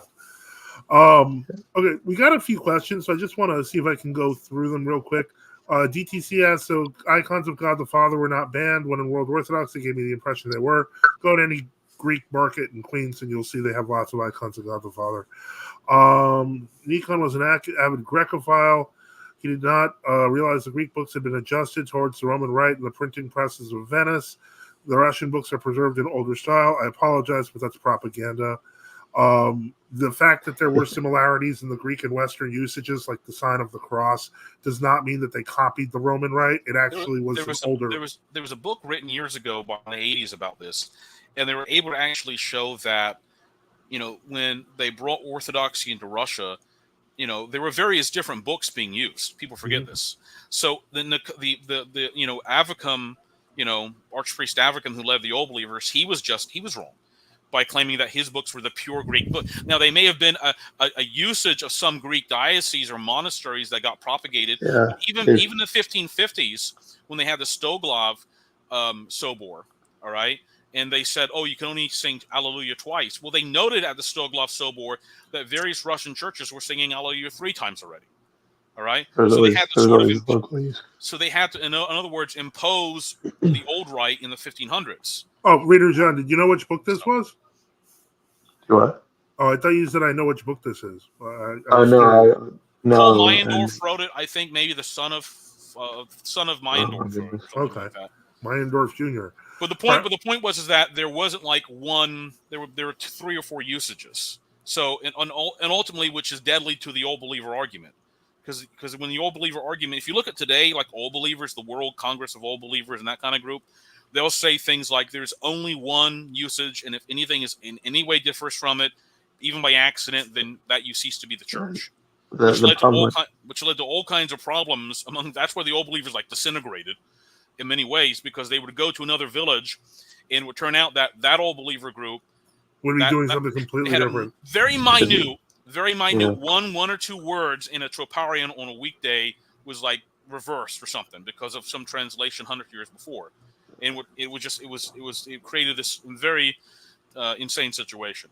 So essentially, their position's ahistorical because there was a lot of local usage east and west. Yeah, so you can say, exactly. Yeah. They don't even. I've encountered Old Believers, at least in old days on the internet, and you would talk about the Western Rite and present books and things, and they were like, it was almost like they couldn't listen to it because it was going to destroy their religion. Okay. Like the very idea that would even be possible. Because they were like, no, everyone in England in 950 was using the old rite. Well, that's why they would even approach the Roman Catholics to accept them. I think it's because it's like a circle. You get so out there without a zeal not according to knowledge that you'll go to these other extremes, and initially you're like, oh, we can't accept Nikon's books because they're Roman Catholic. Then groups of them become Roman Catholic. All right, so I'm going to try to get back to some of this. The sender says GCT, there are still good God's Father icons in World Orthodoxy in some places. That's true, especially older churches. DTZ says, I think figures like J. Dyer are always trying to cover up Orthodox CIA psyops just to direct their attention away from the communist KGB work in creating the Soviet Church. Absolutely. It looks like Zelotos, Metropolitan Augustinius, Kaniotis of Florina, Greece. There was only one Judas in Jerusalem, but 80 Judas in Greece. For 11,000, they changed the calendar. But he was still on the new calendar. TG says, the sender, I think we were referring to the Ancient of Days, not actual depictions of the Trinity of the Father. Could be wrong, though. Father Joseph, do you have an email address? Yeah, you can go to nftu.net and just email through the contact form. Juan says, thank you, Father. Romagata says, the World Orthodox will not glorify Metropolitan Augustinius. Jonathan Britt says, I'm very excited to continue the chart. Me too. John MZ said, I told the priest of the old parish that the old style calendar is easy to use. I remember when I went to St. Tikhon's, whole calendar print run was defective because they got the dates totally confused. Mid-1990s, it happens. Machine lies. Hello. Vomagata says, just like baptism, makes perfect sense. Coptics believe in one nature, right? Yes. Lola says, according to the 5th, 6th Ecumenical Council, all the Monophysites, Coptics, etc., should be accepted through the church through chrismation. That's correct. If assuming their baptisms, there is assurance that they're done exactly like the church. Again, there's grave reason. I know this Joseph he saw things differently, but I've seen things that don't conform to it as well. So people always forget when they bring up these the canons are like, well, the canon says you receive Arians by chrismation. Well, how many? I can guarantee you, not even World Orthodox is going to take Jehovah's Witnesses in by chrismation, because it's not the same baptism that the Arians exactly, of the time. Exactly, they don't even have the same form. Even though they may claim they use the Trinity or whatever. So, I mean, it's absurd at this point where they're claimed that. I had one man come to me I was talking to the other day, and he was accepted into the Moscow Patriarch, even though his Congregationalist baptism was essentially the minister wetting his thumb and making the sign of the cross with a wet thumb on his forehead, which even by scholastic Roman Catholic standards would be considered invalid.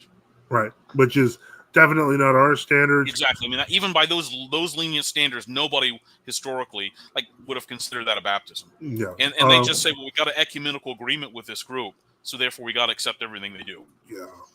Black Sheep says Coptic is non-Chalcedonian, does not accept any of the ecumenical councils. We're not in communion. Well, we're not. However, because of ecumenical agreements that exist in 1990, etc., many World Orthodox are. And by the way, they do accept 3 ecumenical councils. That's why they're called non-Chalcedonian. But you definitely want to. And they're anathematized by the 4th, 5th, 6th, 7th, and 6th. Yeah. And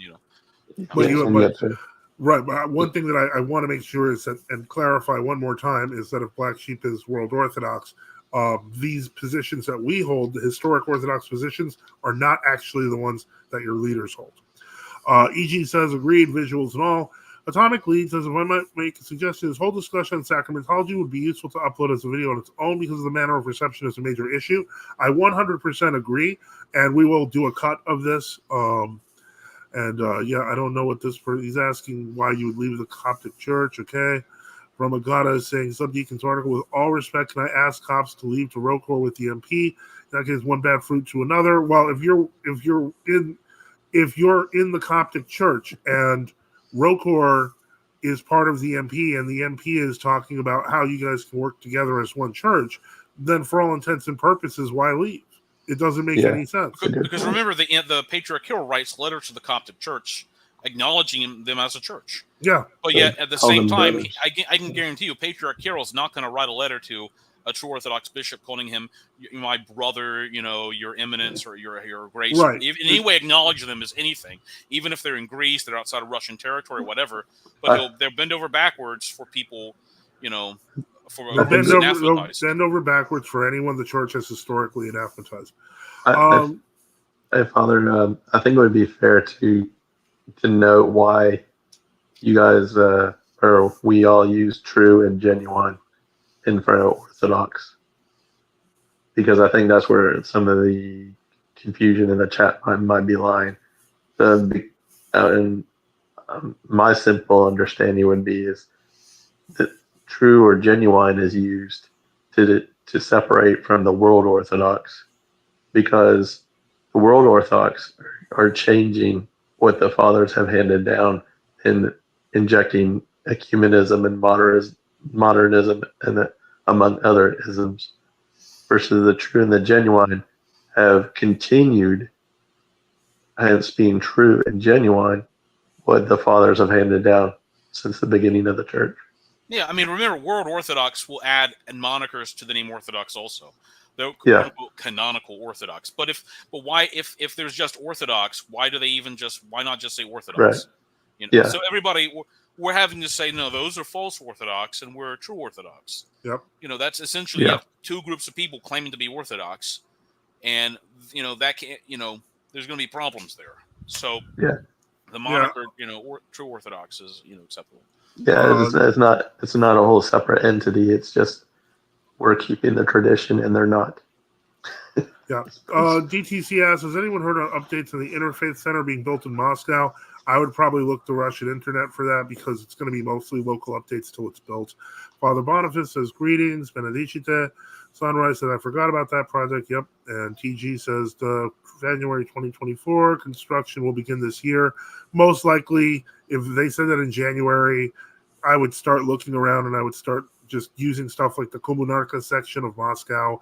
And I would use Yandex, search local papers for that sort of stuff. Russia, Ritual, and Reform by Paul Meyerndorf. Okay, thank you for that, John MC. Joseph says, thanks for the answer. And Sunrise says, is there anyone who's done a debate with someone who is old right? LOL. Not to my knowledge, but then again, they only debated true orthodoxy last year. John MC says, Avacum, Lazar, Fyodor, and Epiphany should never have suffered what they suffered because of the way they made the sign of the cross, all for saying Voviki Viklov instead of Voviki Viklov. Maybe. I mean, the simple reality is that the church did consider them schismatic. They did, in many cases, become crazy heretical groups. Yeah, but there was no need to burn people at the stake. That was by the czar. That made. But that unfortunately is an exercise of state power, which is something that we've talked about many times. Yes, but there's evidence Patriarch Adrian, supported like the putting people in log cabins and burning them. I mean, I'm not that is there is problems going on there. That doesn't vindicate their position. But that's exactly my point, that John is actually trying to vindicate his position. Well, it doesn't. Okay, well, it doesn't. I mean, it's just, it would be, remember, it would not. Why would it? Yeah, I mean, it's like, I'm sorry to say this. I mean, remember the Protestants, does the St. Bartholomew's Day Massacre vindicate Protestantism? No. I'm just going to call it out like it is, Ladika. It's very simple. If John MC basically is feeling guilty for what happened to the true Orthodox by bringing up this, it doesn't make sense to me. Like, are you, should we not? It's apples and oranges. They're apples and oranges, but for some reason, it is always a common thing. The old believers are just like the true Orthodox. It gets old. It gets really old. So I don't want to address it because, quite frankly, yes, okay, maybe a bad thing happened with them, but then they can say, oh, maybe a bad thing happened with Catherine Roudis. Like, this is the sort of thinking that people have. It's equivocationist. They don't understand that they were literally persecuting the true Orthodox until 1982. It just gets so old and tiresome. Well, also the old believers again had no episcopate, and they claimed to be the true church. Yeah, I mean that's that. I don't. Welcome, Father Boniface. There is really no case. Benedicite. God bless Benedicite. There's really no case you can claim to be the true church for 150 years, but have no bishops. Yeah, DTC says if you read Avacum's book, they crazy. Yep. And Atomic Lead said TO are mutilating themselves. Also true. Yes. Okay, so should I get back to the chart? Yes. We only got to the 40s. And all right, so let me find the. Can I ask a quick question? Sure. Not a problem. But then I've been holding it. Yeah, no. Okay. And it kind of relates to the chart. Don't we have councils that have condemned the Gregorian, Paschalian, and the Manaean? Yes. So wouldn't that be a doctrinal issue if we had a calendar change, not just breaking up the typical? Well, there is a doctrinal issue by going to the calendar of the Papists already. Yeah. But that's, I would say that one of the reasons that they turned it into a dual calendar, because it's important to remember that when they first did the calendar change, the revised Julian calendar was simply the Gregorian calendar. Like, that is why Finland actually still has the Gregorian calendar. The Gregorian calendar, yeah. Because they did a fix because they were so concerned that they were going to lose everyone over the Paschalian. They realized that at least some of the claims that they could make went away once they fixed the Paschalian. So even though that broke the Typicon, their bigger concern was that they were at least under fewer condemnations, because most of them were based on the Paschalian, and I think 1593 might have been the one that mentions the Manaean and the Paschalian, so they could say there was only one condemnation. Or they could rather say there was no condemnations and pretend that one didn't exist. Okay. Can there be an argument to be made, though, that wherever Finland goes, the rest of the ecumenists will go? Because they're already talking about, or did they formalize recognizing the quote-unquote mysteries of the Lutherans, state Lutherans? Possibly. It's an interesting, it's an interesting point. I haven't, again, Finland does kind of lead the pack in terms of what the liberal innovations are, so it's possible. Yeah. Okay. Let me see. Don't worry, Alexandria is not far behind. That's true. They're already ordaining. They're already ordaining the female deacons. World Orthodox say we don't use Gregorian Pascha-date. We go historian of Finland. Yeah. Thumbnail turkey shoot. This is actually the picture of what do you call it? of the hierarchs, or heresiarchs Meletius Metaxakis and Chrysostomos Papadopoulos splitting the church. Cool Soy Boy says, thanks to Death to Compromised, I'm almost convinced of true orthodoxy, but one thing is holding me back. Why are there so many groups? If the patristic view is so no salvation outside the church, how can there be multiple churches? Keep watching, Soy Boy. We were making a really good chart that is covering all this. Then Atomic Lead says, links not appear when I try to post it, which is for the best. Cool Soy Boy says, forgive me, I'm sure you've heard this question 1,000 times. Some things confuse me. Though I remember seeing Seraphim Rose warning against the Matthewites. What is that in Florinites? I'm literally getting to the chart. Let's put the chart back on the screen. So as I was saying, in the 1940s, the split between the Florinites and the Matthewites came from the fact that Metropolitan Chrysostom of Florina was listening to former friends of his in the New Calendar churches who were saying they were going to bring back the church calendar. They were lying to him, but the Matthewites, seeing the evil stuff on the street, especially when Archbishop Spiridon Vlachos took over and immediately tried to take the Karatea monastery, basically the Matthewites did not for a second believe that the New Calendarists were sincere, and when they separated on that basis, they basically only had one bishop. They did attempt to appeal, I believe, to bishops in Poland, but it failed. So they basically they did a single-handed consecration because they didn't see any other way out. From then on, the Florinites had 3 bishops, but they were never in full communication with each other. And Chrysostomos of Florina, St. Chrysostomos of Florina, was the de facto leader of the Florinites, but eventually he died. And we're going to get to the 1950s now, because I believe he died in 1952. 55. Okay. And when did Bishop Matthew or St. Matthew die? He died in 1949, 1950. Okay, 1949, 1950. So remember, there was a 57 decision by the Matthewite Synod, and that's actually in the archive we linked to. Okay. Where they said that even though they were convinced of the canonicy of their consecrations, they would accept like a correctional rite for the sake of peace or something like that. From an Orthodox which they did. But 2 of them did at least. Yeah. And so basically, now we're in the 1950s. And so by the time we get to here, let me put that over here. Let me see if I can move it. Almost the same pillar. Almost. Yeah. And so basically, at this point, the Florinites and the Matthewites kind of were separated, going their own way, each as the Orthodox Church of Greece. By the 1950s, in 1943, the Soviet Church still existed. But what was happening was the Living Church had been thoroughly discredited in many of the lands throughout the world where it was trying to establish a foothold.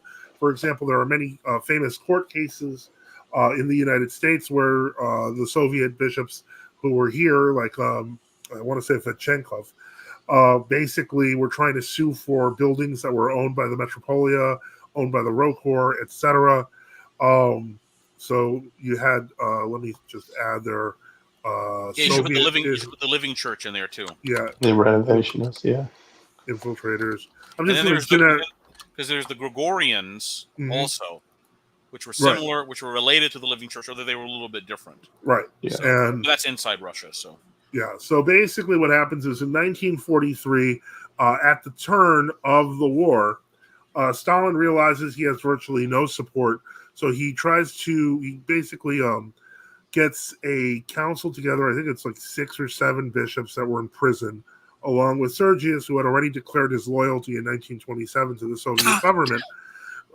Ushers him out of prison, puts them together for a quote-unquote synod meeting where they elect, quote-unquote, he was kind of pre-picked by Stalin, Sergius to be patriarch, thus creating the Moscow Patriarchate, and then they made a few more bishops. They made 16 bishops. They took 16 Living Church Mary bishops, and and some of them agreed to separate from their wives. Okay. So a lot of it came from original Living Church people. So they were actually Living Church people. Remember, Kudrovsky by 45, Kudrovsky was like by himself. Yeah. And I think he just died in 49 or something like that. And, most of the Living Church that was left was simply told to join what they called, the Moscow Sergianists. to integrate with them. Yeah. So we add the Moscow Patriarchate in 1943. And this is what whenever you hear someone saying the canonical Russian Church, the actual legal name is the Moscow Patriarchate of the Russian Orthodox He's only Church. 81 years old. That is correct. So in Russia, legally, you cannot say on your church sign Russian Orthodox Church by itself unless you're part of the Moscow Patriarchate. Yeah, they own the name Russian Orthodox Church in Russia. Right. Now, ironically, they don't own the historical name, which is Rossiyskaya, as opposed to Russiyskaya, which they didn't realize until it was registered by the Free Russian Orthodox Church, which would become ROAC.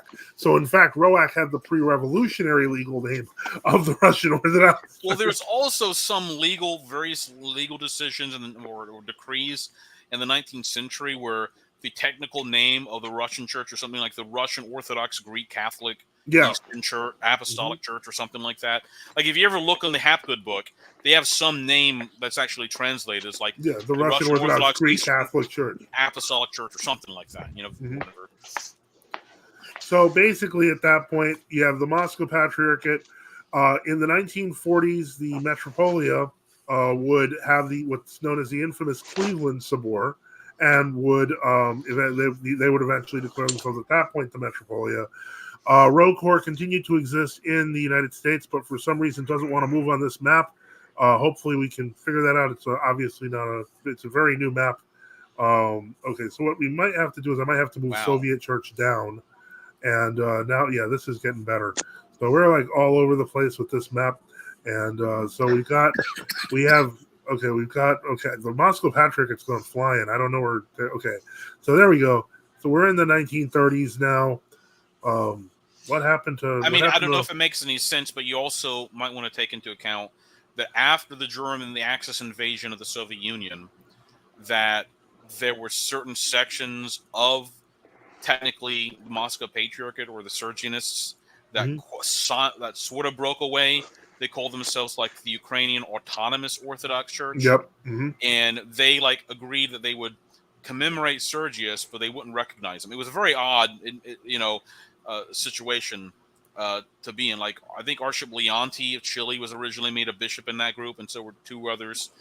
Most of those bishops, by the way, joined ROCOR, I think, if they escaped from the Soviet Union after the war and such. So basically now we've gotten to the 40s, which I'm really trying here. History is messy. History is really messy, kids. And so just remember that. Okay, so we gotta. So a good thing we're not doing some sort of map of the Antiochian Church and the 300s or something. Yeah, exactly. That would be just as bad. All right, so now we know that we've got to the 1950s. We've got the Florinites. We've got the Matthewites. The Matthewites at this point have 12 bishops. The Florinites have no bishops because Metropolitan Chrysostom was passed on in 1955. So by 1962, ROCOR, out of nowhere, thanks to an appeal from True Orthodox in Greece, makes new Florinite bishops, starting with Akakios Papas of Diavlea, and I really don't know if this is going to allow me to go to move that over to that, but I'm going to try. And so we got that. We're going to go there, and we're going to move him. Okay, so we're going to take him all the way here. So the line is still attached. You move it down. Yeah, so maybe we got to move ROCOR down, and then we got to put Akakios. All right, let's see if I can just move him this way. I cannot. Okay, so clearly I'm going to have to figure out a way to put ROCOR on the left here, and I'm not sure how I'm going to do that. Yeah, right. And he was ordained in 1960, I think, right? Yeah, I mean, he's got a long way to go down the chart because he's up here, and still, we got to get him lower. So because he was ordained by Archbishop Seraphim of Chicago and Bishop the Roman Bishop Theophil of UNESCO. Yeah. So let me see if I can. Although technically they didn't have the approval of the first hierarch of ROCOR to do the ordination. Yeah, it was done illegally. Yes. And so what happened was in 1969. Was it 1969 or did they do other ordinations? There was another ordination where Archbishop Leonti of Chile flew over to Greece, and I think in 61 or 62, and he did a set of consecrations with Archbishop Akakios. Okay, so then that would have been the same year. So then and then when he got back, they had the Rocor Synod where they're like, "Oh, he shouldn't have done this." Right, and it became a whole. They didn't do anything really. St. John actually stood up for the true Orthodox at that point in Greece, and so what ends up that was a pretty heated exchange.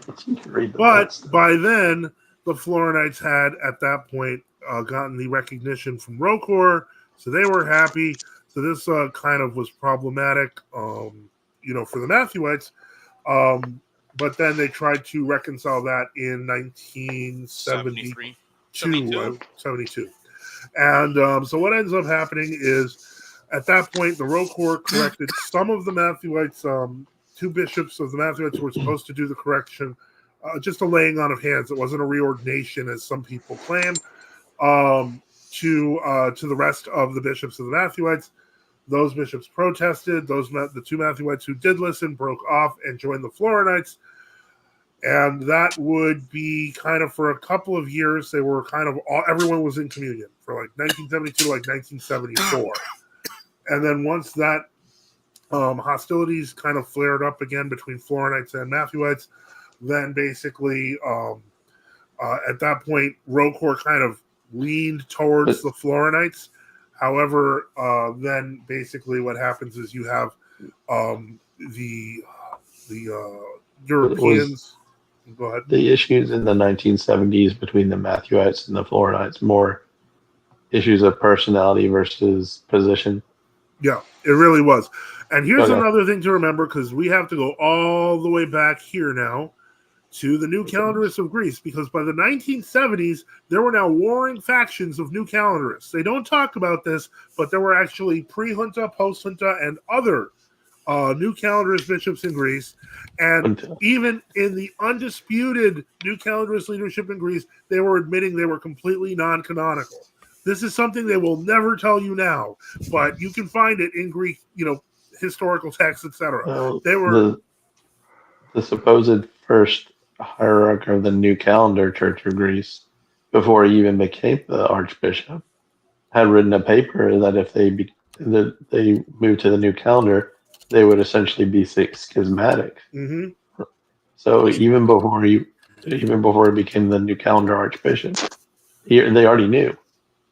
And I should also admit historically, Father, that when they did the Caritassia at HTM for Epiphanius and Callistos, that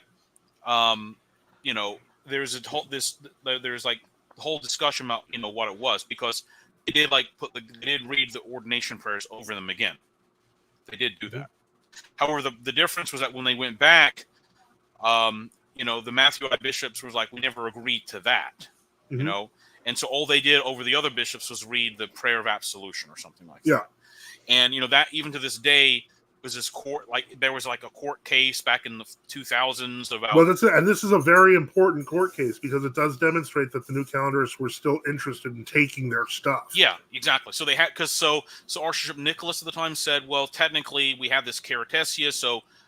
I thought it was Stephanos. It was under Stephanos. It was the head of the so-called Andreans or something like that. Right. So Archbishop Stephanos. Andrew. Was it Stephanos in 2000? Okay, I'm not sure. I thought it was 2009 when it happened. Well, the point was that I think what the state church was trying to claim that if their apostolic succession lines are Greek, somehow the property goes to the state church. I can explain the background. What happened in that case, and I believe it was in 2009 or 2010, is that the government of Greece began pushing that if you were not part of the state church of Greece, you no longer could. You'd have to come up with a new registration name for yourself. I believe it was the Synod of Archbishop Callinicos. They were the first to agree to this, so they kind of changed it to True Orthodox Church of Greece, Old Calendar, or something like that. Some groups, were more into changing their name to match with the Greek law, but the Andrean Matthewites were like, no, this is all a trick, because what they want you to do is they want you to move into to change your name so you can say you're not the Orthodox Church anymore. So we're not going to change our name. At that point, it would be handled with the Department of sects or something like that. Yeah, exactly. And so what happened was the new calendarists, seeing this opportunity when they said that, said, okay, well, since we're that group, those are our churches. Yeah, because if you call yourself the Church of Greece, then it's the same thing that happened in Russia with them claiming, oh, if you claim you're the Russian Orthodox Church, we get all your stuff. Yeah.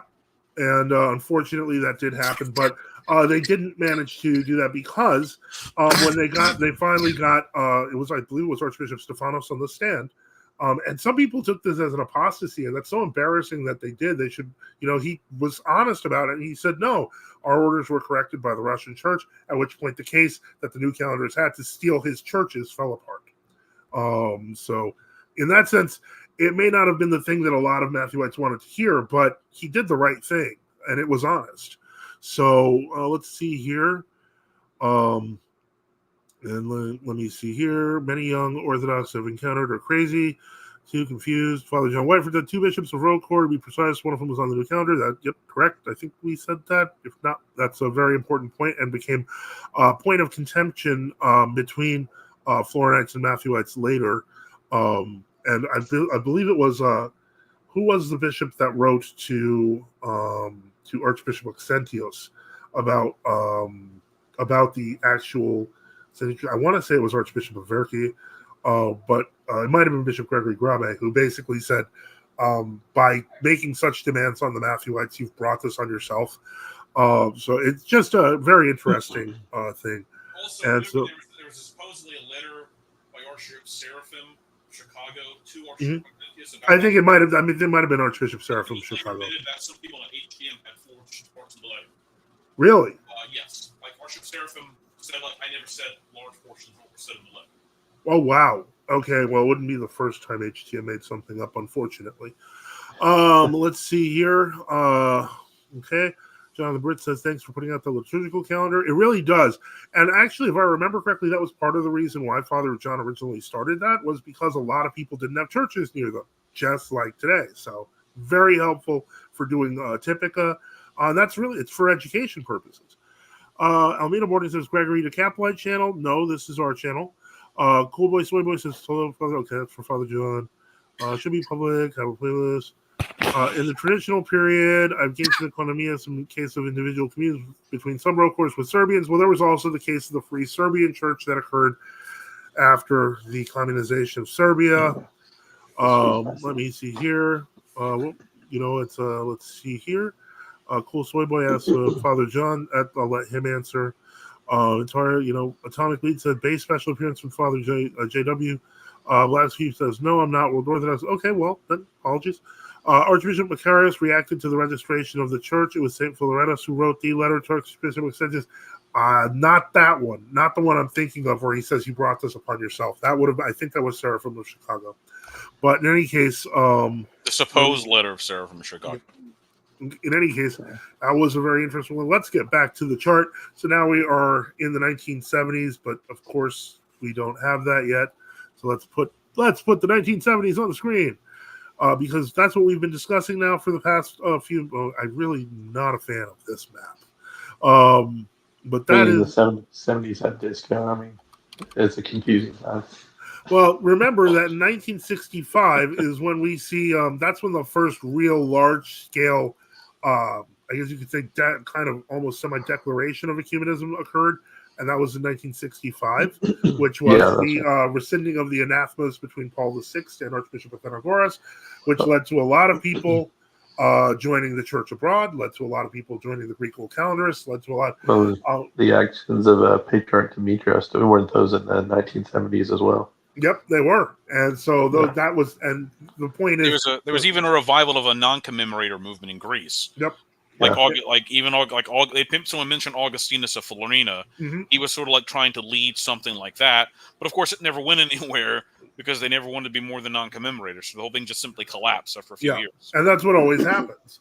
But the interesting thing was that at this point, it is around this period where they started receiving people like Father Seraphim Rose and others started receiving letters from Bulgaria and Romania, where they were explaining their own existence and eventually reaching out to the Greeks, and eventually forming kind of community, community with them. So they were kind of unheard of. And at this point, we're still in the period where, Father St. Justin Popovich, basically, I think this is where he kind of around where he kind of broke communion with the Patriarch. I think it was in 1979 that Metropolitan Callistus of Corinth sent Bishop Cyprian, or maybe 1980, to go establish contact with the true Orthodox Church in Romania. Yeah, I think around that period. So I thought it was 79, but in any case, the point is that by the 1980s, now we're starting to see kind of battle lines being drawn. This is also the period where basically the Soviet Union is now at the brink of collapse, which it would collapse by 1990.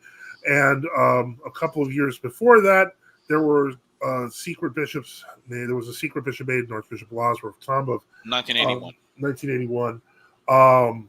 Bishop Lazar of Tambov, I am not going. I mean, he did a lot of work for the church, but I will say some of his stuff was controversial. We do have to add him to the catacomb church category because he was to serve catacomb communities.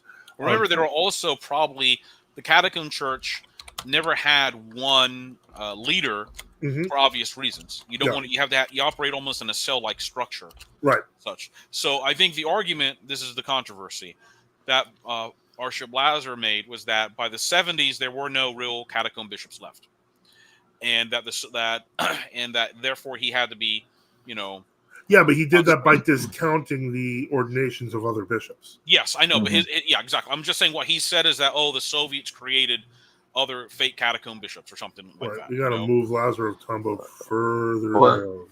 Father, before you get deeper into Russia, because that might take a while. In Greece, was it illegal to discuss the use of the state by the state church of Greece to persecute whole Caldrus? Was it illegal to talk about it? Because no, it was. It became illegal, I believe, after the Marshall decision in 1982. Okay, because you can't bring it up now if you go to Greece. So I was just wondering. Really? That, yeah. Well, that's interesting. That must be recent because they were pretty openly. It's not the true Orthodox. You can have. Okay. But so you're saying you've been told is if you go to Greece you can't publicly say this, or not in front of certain people. You can have discussions about it, but then then embarrasses the state church. Obvious. This new. Yeah, exactly. That's what I'm saying. They it never happened. I think that it may embarrass the state church, but I don't think that it's legal to not talk about it in the state. That's because from what I understand, technically, although the state church of Greece does have, it's just frowned upon them. It's frowned upon. One thing to remember is that up until this whole controversy with the naming of the church issue, it's important to remember that the Greek constitution was amended. I want to say it was in 1980 to say that the church of the Greek state is indissolubly united with the Ecumenical Patriarch. There has been debate about that language, and there are some people who want it actually removed from the Constitution, just because of things like Esphigmeno. So the idea that the new lands, Reader John, something like what you mentioned, I remember vaguely hearing somebody tell me about that years ago, and it was this idea that don't mention this because it breaks down Greek unity or something like that. And people were trying to push this idea. Don't talk about what happened because it that just seems to me like it's an ulterior motive of, don't we want to be united as brothers of Greek brotherhood, but it's ultimately a tool, I think, just to for people to escape responsibility. So anyway, I'm sorry. Yeah, let me see if let me see here, and so I'm gonna get to some questions because we've got some more stuff appearing. Cool Soy Boy asks, is the opinion of true orthodoxy that the separate synods that aren't in communion are part of the same faith? Back if I was a Florinite or something, would I not consider Matthewites Christians? How does one church play into all this? Well, I will say that in the 1970s and in the 1980s and even in the 1990s, a lot of this was personality based. And what I mean by that is that people were very personally and directly involved, and there was a lot of bad blood when canonical infractions occurred. We haven't gotten to the 1980s. The 1980s was not a great time. That was, as I think Zolotos mentions it, like the Dorotheos Sakos affair. That was the trial of Archbishop Maxentius in 1985, which, from our perspective, was a show trial and one that was completely uncanonical in our synod, in the Metropolia, etc. But these things are important parts of recent church history. Would we say that they're not Orthodox anymore? No. Would we say that their trial was illegal? Absolutely. So eventually, I have to go in like 36. But all I wanted to say is that we would not agree with the view that just because somebody claims a true Orthodox, they are. Obviously, because if we depose somebody or suspend somebody, that in this legitimate, that has an effect and such. So it's not just anybody who claims the name True Orthodox or whatever, Right. So. Well, I wasn't saying that. I know, but I'm saying people present it almost as if, and as a caricature like that. We just have to be careful about that. That's okay. Well, let me see here. All right, we'll talk later. Benedicite. And then Sunrise for $4.99. Thank you so much. It says good stream tonight. Let's continue on. Murray Renda says, Father, have you covered why you believe the old believers to be wrong? Yes, I did earlier in the stream. Please listen to it. And DTZ says they did cover it earlier in the stream. Awesome. So we had a period of great upheaval in the Florinite groupings. I should know there was also in the Matthewite groupings, because in the Florinite groupings you had the trial of Archbishop Maxentius, which then separated the Florinite GOC into two groups. And then in the Matthewites, it was 1987, I want to say, when the God the Father icon thing happened. And then basically five bishops separated from the other Matthewites and formed the group under Chrysostomos of Thebes. So they became like the Chrysostomite Matthewites. Then you have the Andrean Matthewites, who basically said, you can have the icon, doesn't matter. And the Gregorian Matthewites were like, you're lying. You are saying that you can't have the calendar, the icon of the God the Father, even though half of the Matthewite churches still have an icon of God the Father. So it's just weird. What about the tooth controversy? Was that in that time? Which one? The tooth. What is it? The broken tooth. What is it? Oh my goodness. The broken tooth the teeth of Christ. Was that in that time period? I think it might have actually been in the 1970s. All right. That one is, I think, before my time. So let me see here, and then. In 1986, Zolotos says, in 1986, the government agrees under Prime Minister Andreas Papandreou asked the church to look after a union with the old Calendarist church due to its politics against NATO. The bishops of the new Calendarist church didn't know that at the time, and so they were glad to hear that. So they asked for Metropolitan Philinus Antonius Augustinus Caniotis to work with our synods. The talk went really good, but once the government resolved the issue with NATO, they left it. It's all about politics, Father. I know all the details firsthand because I'm from this area. I believe you. I believe you that you do. The Matthewite split happened in 1994, I think. Yes. And then there was, so by the 1990s, you now have, and this is where it starts getting kind of a mess.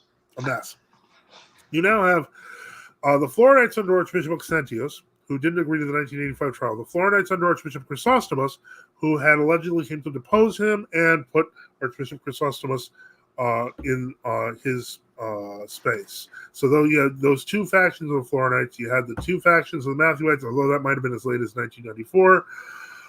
In the church in Russia, you had the Rokor, which was organizing catacomb communities, sometimes with the opposition of other catacomb communities within Russia, such as the Seraphimo-Genadites, which, Bishop, Lazarus Yarbenko basically argued that they weren't really bishops because, and this is where if you know anything about the Vincent Checklin affair, I would say there's been a lot written about that.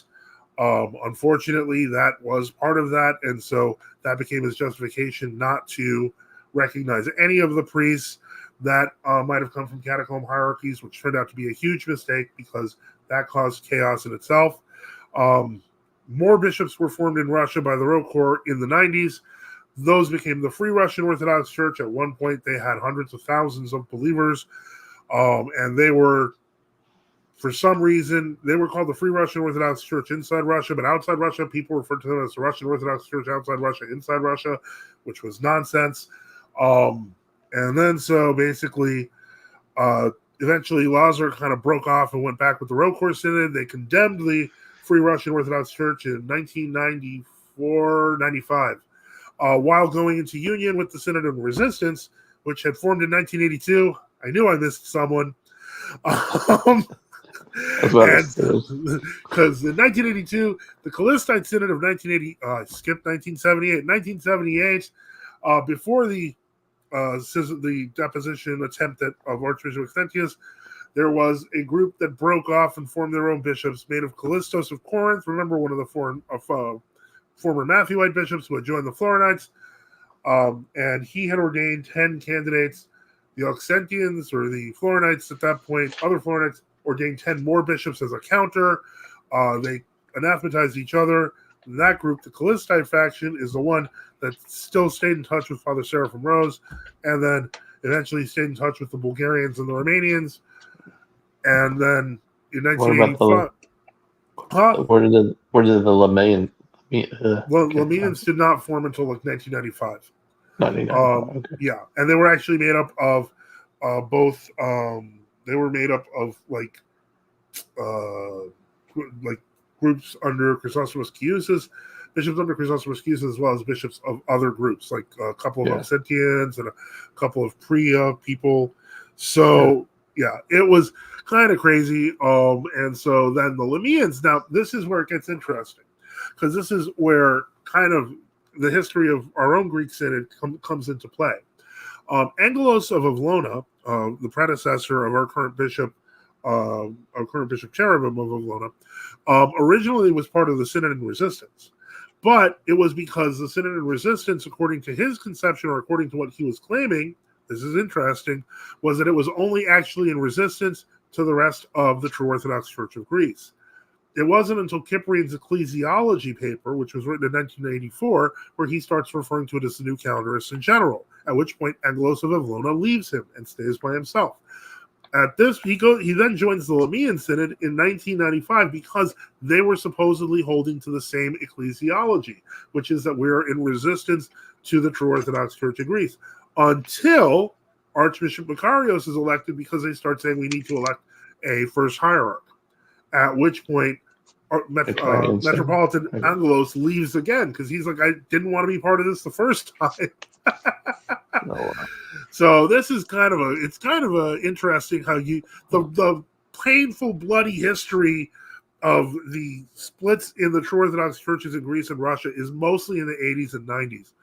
And that's where the accusations in the 2020s come from. God save us just wrote, Angelos of Avlona accepted many new calendar saints. Unless you have some proof, I don't believe you. That we've heard about this already. We heard about the little rumored Elder Paisios thing. We've talked to people in Greece who say that's just a filthy lie. So unless you got some proof, I'm not going to care. At 1990, did the Rokor have any communion with the OCA at a priest or bishop level? There's no such thing as communion, I guess you could say informally, maybe at a priest level.